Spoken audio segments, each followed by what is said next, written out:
For the Jane Rothman group. Jane Rothman, yeah, I'm the publicist. You're the publicist, So and I'm the then reporter for Laura is the photographer and video person and all of that, camera person. So that's who we are. I just want to make sure I got it all down. And then I'm the little reporter, so Yep. you see my face in the story too. Do you know that my mother, when she did her Showa interview, she was sitting right here. Oh, she's there now. Yeah, she's Rivka. she's sitting right here. Oh. And they did like a 2-hour, Steven Spielberg had Right, saved the visual all of the archives. testimonies for the Showa Foundation. And so I was downstairs working in my office, and my mom sat right here. And I think the light was coming from that way. And yeah, here we are 20 years later. 20 years later. Well, you ready for this? Yeah. Sure. Let's go. Well, I'm going to first ask you a question, Sylvia, which is, what is your name now? Like, it's Sylvia... All right, it's Sylvia Lanier. I keep my maiden name, which is Gellison as my middle name. Okay. And Lanier is your last name, and Lanier is spelled... Lanier. Okay. And Heather. Heather Dune, like sand dune. That's my middle name. McAdam, like the road, all lowercase. That was a great, great, great somebody in my family. Okay. Blacktop. Well, let me start out asking Sylvia this. Your mother, how do you think that the Holocaust affected her? Like, as a parent and all, what was it like to have a Holocaust survivor for a mom? Well, I was the oldest, and so it was somewhat difficult. In those days, they didn't have any medicine for post-traumatic stress. And as Mom was with the first transport and also lasted through the death march, she really had a long experience with and caused post-traumatic stress. So she was very concerned about us, always perfectionist, trying to get things just right, trying to protect us. And I would say, just like my Aunt Danka, overly protective because of the background in being in the camps. And as her only daughter, I think that she wanted me to be a certain way and really appreciate what I had because she didn't have it. Were you amazed when the whole story came out and Rena's promise and all? Were you just amazed at what your mother had survived? Like, Yeah. did it seem like you could hardly relate that to the woman you knew? It was very hard. Actually, when I was in high school, I had won an essay contest, and my mother wanted me to write the book. And I just couldn't at the time. There was too much going on in high school. So luckily, she met Heather in the way that she did, and the story came out. So the first time I read the story was when Heather had sent me a rough draft. And I was working for a legal publishing firm, working like 60, 70 hours a week, but I stayed up all night. I couldn't put it down. And it wasn't just that it was my mother, because I could hear my mother's voice. Heather was able to put it in a way that I could hear my mother talking. But the day-by-day account of what actually happened, I just was fascinated because you can't get a woman's perspective and what it was like every single day. So it amazed me. Heather, how was it that you came to know Rena and end up doing this book? It was pierogies. Yeah. Okay. The first time, there's the story is in the book about how we meet, and it was through a friend of mine who was at the tennis club. And Sylvia's parents played tennis every morning at 6 a.m. They were just incredible. In their 70s, even 80s, Yeah. they were out there every morning and loved tennis. And so a friend of mine knew Rena, and Rena ended up telling her the story, and she said, "You really should write this." And she said, "I don't know anybody, I need somebody with kind eyes." She said, "I need somebody with kind eyes to tell it." And my friend Corinne said, "I know just the person." So Rena calls me, and the night she calls me, I am making pierogies. And if you don't know Rena, if Rena's on the phone and talking, that's all that's going on. And you can't get her to stop, right? Yeah. How many times did dinner get called? Oh, yeah. Right? Oh, yeah. So I finally, it's an hour, and I go, I am starving. And I said, Rena, I really need to go, but I'm so glad you called. And I said, dinner's on the stove. And she goes, what are you having? And I said, pierogies. And she said later that she thought that was a sign from God, that I was eating Polish pierogies for dinner was a sign from God that I was the right person to write the book. When you heard all her stories, when you finally had the whole thing done, were you amazed at her attitude of life after what she'd gone through? And can you tell us kind of like how she looked at life? I'm still amazed. I mean, doing the new edition, I haven't read the book in a long time. And I tend to read the beginning and skip the Birkenau section and read the end because I can't, Birkenau is so intense. I still can't believe it. And I'm going to cry. I can't believe that she recovered all of that with her humanity. And I don't know that I could. Rena had such a tremendous amount of love for everybody she met. She knew, everybody in the grocery store. If the butcher son was in the hospital, Rena knew about it and went in to see how the son was doing. I mean, she cared about everybody and was, if you were the underdog, Rena had your back. She was standing over you, fist in the air going, she would beat up anybody. Like Angie Gabera with snowballs and her sister, who was, Angie was, her first boyfriend. To just, even a stranger, she was like that. And I just, she made me a better person. The book made me a better person. And I look at life in a much different way. And how did she sum it up about about how she wasn't going to let the Nazis triumph? I'm trying to remember what she said. That's a most amazing moment it was her very first public lecture, and we were in Winston-Salem, North Carolina, and 800 people showed up to hear her. We kept having to move out of auditoriums, and somebody asked, how do you feel about your experience and the German people? And she said, there's only so much room in my heart, so I don't hate, I love. To hate is to let Hitler win. And I have met so many. I just came back from the 70th anniversary of the liberation of Auschwitz in Poland, and I met another survivor there who came, she was a Gentile and came just a couple months after Rena. And I had this amazing moment with her, and I shared that with her, and she said, me too, me too. That's the only Polish she knew. And I knew Kocham Ciao, which is I love you, and she said, I love you back, and we both burst into tears. So the survivors, these women especially, love is the core of this story, but most of the survivors, the female survivors I meet, that's the core of it. Danka was the same way. She was. Absolutely. They're so loving. Yeah. Sylvia, what was it like did you see your mother and Danka together much? What was the relationship Oh my like goodness. and what Well, they've been through? I was real buddies with Aunt Dinah. Aunt Dinah had a great, great sense of humor. My mother did too. My mother was a great buddy with Sarah, Danka's daughter. And so the two of them never argued. Everything was great. And my Aunt Dinah would always take my side. And we would see them on Sundays. We lived in New York, and we would go into, we lived in Connecticut, and we would go into New York to see them on Sundays. And so my Aunt Dinah would be cooking up a storm. I mean, there was never enough food, and I think that dates back to the camps. And we would come in, and we would spend all this time, and we as cousins, Norman and Sarah, and my brother Joseph, and Peter and Robert would all play together while the women talked, and we couldn't understand a word.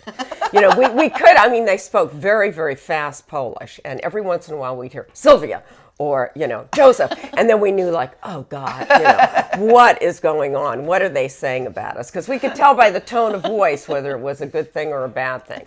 So, but they really kept in close contact. In fact, one time my Aunt Dinah, all by herself, took the two children, Norman and Sarah, and went all the way by train to Montana, where we were living, and spent the summer with us. And it was really, really special. We have pictures of that.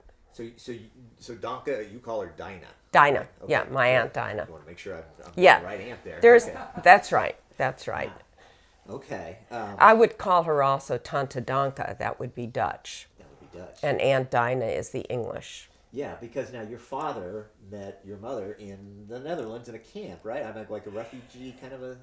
Displaced persons camp. My father was actually the head of the Red Cross relief team that went into the displaced persons camp where my mother was with 5 other girls from, the camp, including her sister. And so they had just come from Auschwitz, and then they were liberated by the Russians. And then the Americans came, and the Americans brought them to a displaced persons camp. And of course, they didn't have any papers. So they wanted to bring them back to Germany, where they didn't want to go. And so my father got work visas for them and got them into the Netherlands without papers and set them up as seamstresses. And my mother got to ride in the front of the truck with my father. So apparently it was, love, very quickly on, and they both loved to dance. They would do just beautiful dances together, from things like polka to Viennese waltzes to, all of the ballroom dances that they did together, and they loved to do that. We have to add here, every Saturday night, Yes. till Rena in her wheelchair, they listen to Lawrence Welk and dance. The bubble machine. And I still, Saturday nights, if I'm channel surfing, I'll see Lawrence Welk and I'll stop. And I'll look at my husband and I'll say, let's dance. In the wheelchair, he would dance. And when Rena was I remember he put on music and he was dancing with me in the kitchen, and Rena was staring at me like, I'm going to kill you, in her wheelchair. And I was like, Jan, I think you better dance with Rena. Yeah. Since we got the camera on you right now, Heather, let me ask you this. As you heard all the stories and everything, what would you say was probably like, I don't know, what shocked you the most? What just seemed like the most evil, episode in here? For me, it was the guy walking around as they're doing calisthenics, crushing their skulls. But what for you was like the moment of the worst horror that Rena told you about? It's the moment when she loses her faith in God. Tell me about that. So Rena is standing there at roll call, and she sees going to the gas chamber about 500 children, and they're holding teddy bears, and she prays. And this is, I have the date now, it's January 30th and 31st, 1943. 512 children went to the gas chamber on one day and 497 on the next. And when Rena told me that story, it was 30 seconds long, and all she did was cry. And she just said, I saw children go to the gas chamber, and burst into tears. And she was able to struggle out of it, and then SS Hasse came up to her, spit in her face, and said, where is your God now? And that's the moment when Rena lost her faith in God. She prayed, please, God, smite one of these SS down. Smite one of them. Show me that you haven't forgotten, not me, but these little children. And it doesn't happen. The thing that happened, though, 70 years later, is we have a book come out. And I called Rena up, and she was holding the first edition, and she was weeping. And she said, I said to her, I know it's late, but I think God has finally answered your prayer. And she said, I think you're right. And both of us had, through experiences of life experiences, had lost faith. And this book gave us both a faith back that we didn't have before. And I just, those children, I think for me, every person that we remember in the book, those are people who disappeared off the face of the earth. A lot of the first women disappear, and they're teenagers. 297 teenagers are on the first transport. 50 are dead in the first 6 months. That's new information. I just found that out a few months ago and put it in the book. But those children have never been acknowledged, and now we know. Now we know they happened. We know that these women witnessed it. That's really important to me. And what do you mean when you guys say that the book gave you back your faith? How so? Because of the response. Because people read it. Yeah, there were hundreds of letters, thousands of school children read the book, and my father would read the letters to my mother in their home. And this is what made my mother just so happy to be acknowledged by children that understood and did such compassionate letters. And their teachers honored my mother by, boxing up all of these letters because it was kind of like a school project. And she would read each and every one of them. And it was just a beautiful experience. And today we have our Facebook page, and we get people from all over the world that say very intimate things about how the story affected them, about experiences they may have had, and how the story is helping them to believe in survival, to believe in love, to believe in the strength of the human spirit. So it's a very motivational book. I know it's been sad for many to read, but we try to look at it as a way to prevent prejudice going forward. And that's why the message is so important, because it starts with each and every one of us as an individual. And if we can show that these types of feelings are still alive and well, unfortunately, in certain groups in the world today, that kind of hatred, that's what leads to these huge episodes of genocide and just, terrorism and that kind of thing, that kind of crazy thinking that you put other people in a position that they're the lesser and we're the better, and try to prevent that. That's the important part we want to do as a family. Yeah. Wow. Excuse me a second. Just let me get myself back together. Because I tell you, I was personally really affected by it. I mean, really, just congratulations for a really well-written book, because, like I said, Thank you. it was ripping my guts out. But I guess one of the things is that, were you amazed at how she hung on to Donka and that kind of just crazy, fanatical love that she had for her as you were hearing the story of the two of them? Yeah. And I can tell you that I didn't relate.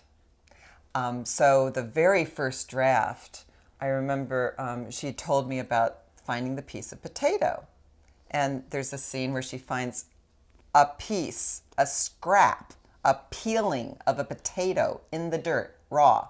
If you've ever tasted one, which I have, it tastes like dirt, And she is like, well, I'm taking this to my sister, and she's dividing it in the half to make sure she gives half to her sister. And when I wrote that in her mind, she was thinking, I could eat it. My sister wouldn't know. And she read what I'd written, and she said, that's wrong. And I went, it is? Because I would be thinking, in my family, if there's ice cream in the freezer and there's a little bit, we eat it, and then we tell you how good it was. But you know what? That's gone. what kept her alive. It is. If my mother didn't have her sister there, and the name of the book is Rena's Promise, and it was a promise that my mother made to my grandmother, who I never had the pleasure of meeting. And she promised that she would keep her little sister alive. And I try to compare it to people say, well, okay, if you were in a place for 3 years and 41 days, and you were starved and you were tortured and you were treated extremely disrespectfully, I mean, worse than animals on a farm, and you had a child come in, or you had your husband or your wife or your mother or your father, all of a sudden you would be given the strength to carry on, because you're going to carry on to keep that person alive. And so it was my Aunt Dinah that kept my mother alive. Yeah. And through that, of course, my mother did keep Aunt Dinah alive, too. They each had their strengths. A symbiotic relationship. It was. Yeah. It really was. The other thing that really kept Rena going was her, when she lost her faith in God, she did not lose her faith in Mama. Mm-hmm. And Mama was, there was a vision. She had this vision of Mama and her goal. I'm going to bring the baby home and I'm going to say, here, Mama, I brought you the baby back, and this is, that's her promise. I'm going to keep my promise. And it's not till the very end of the war. And she realizes that there's no way Mama's still alive. But it's when they're freed that she realizes that. Until that moment, Mama's Right. alive and well in Tillage in Poland, waiting for them. You have a scene in the book where somebody comes into the camp and tells her that her folks have died Yeah. and how they died. Was that true? Is that indeed what No, had happened? it's actually No. not. And I Yeah. can tell you that Yeah. I just found out the truth. I know, I was, and I'm sad about Yeah. it. That was one thing after all these years that what happened in the camp was there was a story that my grandfather had been dragged behind a wagon on his property until he passed, and that's horrific enough. But then to find out that my grandmother and grandfather had been kept in a ghetto. What was the name of the ghetto? Novosaj ghetto.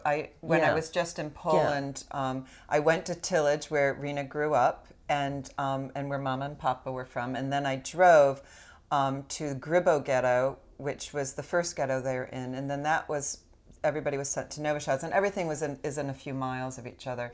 And I was told by someone in Krakow to go to Novosaj. And so I arrived in Novosaj and I found a ghetto list of 2,000 people, and the Kornreichs are on there. And that's what's so sad. The Kornreichs are on there, and everybody, all the elders were executed with their Gentile friends and business partners in the Jewish cemetery. And it was very close to the time that Rena and Danka ended up in Auschwitz in 1942. There were 2 executions, and it is one of the tragedies of Poland. And I think this is what I just come to understand is, the Jews in Poland were considered Polish citizens first. And so 1.5 million Jews die in Auschwitz, and they say 70,000 Poles. But really, if you figure out how many Polish Jews died, many more Poles died. And the community in Novosaj was such, and in many of the small towns, Gentiles and Jews lived together and worked together and support each other. Oswiecim, where Auschwitz is, it's the same story. The Gentiles, there's a priest that is thrown into Auschwitz for supporting the rabbi. And the Jewish ghettos, the Jewish communities that were there have been erased. It's culturicide in Poland as well as genocide. And so you find tiny little synagogues left, and the great synagogues are gone. Or you go to Krakow, and the synagogues that are left there, they're all museums. There's no Jews left in Poland. So you really get a sense of that. And I went to the cemetery where Sylvia's grandparents were executed, and I found I did this for the family. I found 2 gravestones that are unmarked. The cemetery is pretty well demolished. You can see the stones have been turned down. There's areas that they've tried to fix, but 2 stones next to each other. So I lit 2 candles and had 2 stones from Tillage, and I put them there, and I said the Kaddish for Mama and Papa. Yeah. But that was sad because, I had known obviously about my mother and her sister and one story of my grandparents, which wasn't pleasant. But then to actually realize that they were, in addition, taken from their property and had to stay in a ghetto with all of the things that implied, really just very recently made me very sad. Yeah. Heather, if I can ask you just on the side here, how do you spell that ghetto? It's Nowy space SACZ. Okay. We were not. I have to do a web version Right. where I write it all out, Yeah. so I got to know how to spell it. and Tillage you have here. I think I have. I think under Mom and Papa we do mention Novosaj because we had heard that Grybo was liquidated to Novosaj by Alex, who survived. But yeah. You were going to tell me when you first got here, you're talking about Magda. Tell me about some of the folks that Rena and Danka knew and the sad things that happened to them, especially Magda, since you got their picture. Yeah. Well, so Rena was on the very first. Let me start over. Sorry. Rena was on the very first Jewish transport to Auschwitz. She's number 1716. She's with Erna Drenger, also from Tillage, who was, I think, 1718. And then since the book has come, just the past couple of years, since I've been going to Poland, I'm starting to hear from other families. So in 2012, I was contacted by the Gross family. Adela Gross was 17, and they found out what happened to her by reading the book. And Adela was selected, we think, my guess is she was selected on St. Nicholas Day in 1942 when they selected 2,000 healthy, young, beautiful women for the gas. Adela was healthy, she's redhead, gorgeous young woman. And Rena watched her go to the gas and was amazed at how much grace she had. She held her chin high. She helped other girls were collapsing with fear. She helped them into the lorry to get in the back. And the family read the story, and they've never, 70 years, they had never known what happened to their daughter. And this is the stories that we have over and over. I just learned this week. Magda Hartman and her cousin Olinka Hartman. We have a picture of Olinka in the book. But Magda was 16, and a letter, they used to have the prisoners write letters to family. And Rena did the same thing, and she wrote a letter to her sister Zosha and said, it's fine here, just like Nathan. And Nathan was her brother-in-law, and he had gone to Siberia. So telling Zosha, stay away. Yeah. Magda's family got a letter saying Magda is with Uncle Kaddish, and Kaddish is the Jewish prayer for the dead. But you know what? I think really that the individual stories make it real to people. I think when you hear 6 million Jews and 10 million people total, that's such a phenomenal figure that it's very hard to put that into the reality of what happened there. And by having all the individuals that we can now tell stories about, including my mother and my aunt, that makes it real. You know, if you really do the day by day what happened there, and you see the families now that are affected. I mean, I'm alive, and my brothers and their children and my cousins and their children, and we're just at the party that you had, Heather, and that's the gift. Survival. That's exactly what really the Hitler and Nazi party did not want to happen. They didn't want the next generation. In fact, they were going to target the women for sterilization. That's why they Exactly. In fact, you were quite the gift, weren't you? Because your mother had to really try to get pregnant. She really did, and apparently, I don't want to brag about myself, it had nothing to do with me as a person, but apparently when I was born, my mother was just elated, and you know, we've heard stories that she, you know, felt like this is the revenge on Hitler, that this baby is, you know, how I won, how she won. So She said as they handed Sylvia to her, she said, "I love you, doctor. I love you, nurse. I love you, Jan. I love the whole world, even with the Nazis in it." yeah, Wow. yeah. I just one last question about what it must have been like for Rena. But as she, I mean, the way I'm reading the book, she could see the gas, and I mean, she could see the smoke coming from the gas chambers and all. What was it like for her to just year in and year out just know this is going on, just right down the, you know, down the block from her in the camp there? You can't focus on it. You can't. You know, somebody asked her once, "How do you live with death every day?" And she said, You can't think about death. You're hungry, you're cold, you're hot, you're all, you know, life, survival. You have to focus on survival. If you focus on death, you're going to die, you know, and you can't, she does see the SS pour the Zyklon B into the gas chamber, and she's on a work detail where she can see that. She never goes on that work detail again. She realizes that to see that is her spirit to die. Mm-hmm. And she would rather do hard labor and carry bricks and dig mud than watch people dying. And that's, you know, Rena, the Brown University, the psychology department at Brown University spoke to Rena. They teach a class in resiliency. And I think one of the most amazing things about Rena is this incredible resilient spirit, but she also has a great deal of self-knowledge. She knows what she needs to do to survive. She has to keep her sister alive. She has to have mama. Mama has to be in tillage waiting for her, right? And she has to be invisible. And and she gets this little list. These are the little things that are going to work. And seeing Jews dying is not on that list. That will kill her spirit. And and so she really very controlling, very focused, one step at a time. This is what you do. And she says, I may die in the interim. Death can't be avoided, but this is what I'm going to do.